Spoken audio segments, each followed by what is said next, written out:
नमस्कार। आज हम कक्षा 10वीं की पाठ्य पुस्तक क्षितिज भाग 2 के गद्य खंड के तीसरे पाठ लखनवी अंदाज, जिसके लेखक यशपाल जी हैं, इनका जीवन परिचय पढ़ेंगे।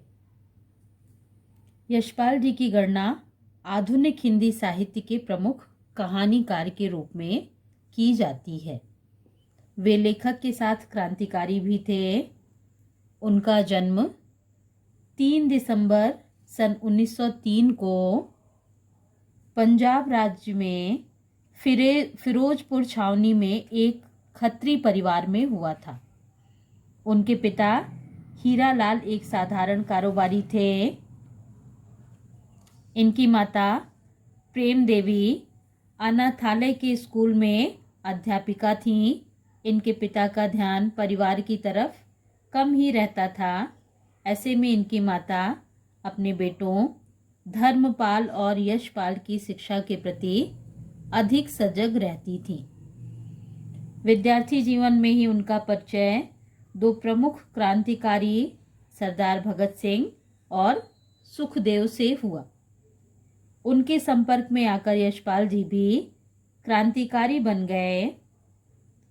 मार्क्सवादियों से परिचय होने के बाद वे मार्क्सवादी विचारधारा से अत्यधिक प्रभावित हुए। वे आर्थिक असमानता को अधिक समस्या का कारण मानते थे।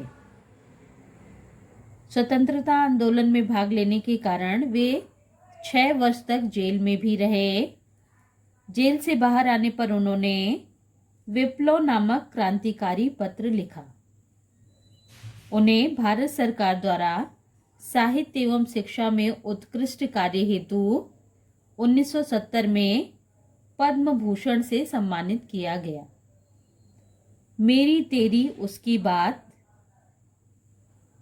पर उन्हें साहित्य अकादमी पुरस्कार भी प्रदान किया गया। यशपाल जी बहुमुखी प्रतिभा के कलाकार थे।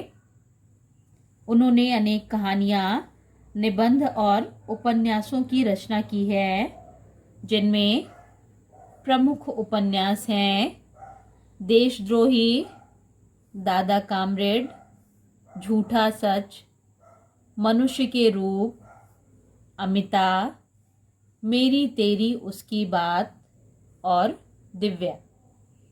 उनके कहानी संग्रह हैं पराया सुख, फूलों का कुर्ता, पिंजरे की उड़ान, ज्ञानदान, तर्क का तूफान और धर्मयुद्ध।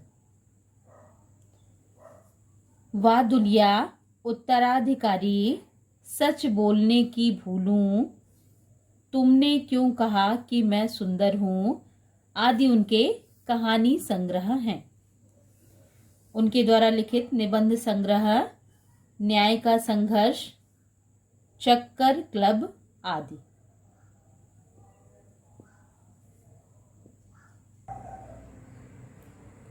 यशपाल जी की साहित्यिक विशेषताएं, ये मार्क्सवाद एवं फ्रायड के विचारों से प्रभावित थे। वर्ग संघर्ष, मनोविश्लेषण, समाज तथा उच्च वर्ग पर तीखे व्यंग्य, सामाजिक रूढ़ियों एवं कुरीतियों पर व्यंग्य उनके प्रिय विषय हैं। उनकी रचनाओं में जीवन का यथार्थ और वास्तविक चित्रण देखने को मिलता है। इनकी भाषा शैली तत्सम, तद्भव, अंग्रेजी तथा अन्य आगत शब्दों का इन्होंने बहुतायत से प्रयोग किया है। इनकी भाषा व्यवहारिक एवं सुबोध है। इन्होंने अपनी रचनाओं में विवरणात्मक, वर्णनात्मक एवं चित्रात्मक शैली का समुचित प्रयोग किया है। यशपाल जी हिंदी के सुप्रसिद्ध प्रगतिशील कथाकारों में प्रेमचंद के बाद महत्वपूर्ण स्थान रखते हैं। उनके साहित्यिक अवदान के लिए साहित्य जगत हमेशा उन्हें याद करता रहेगा।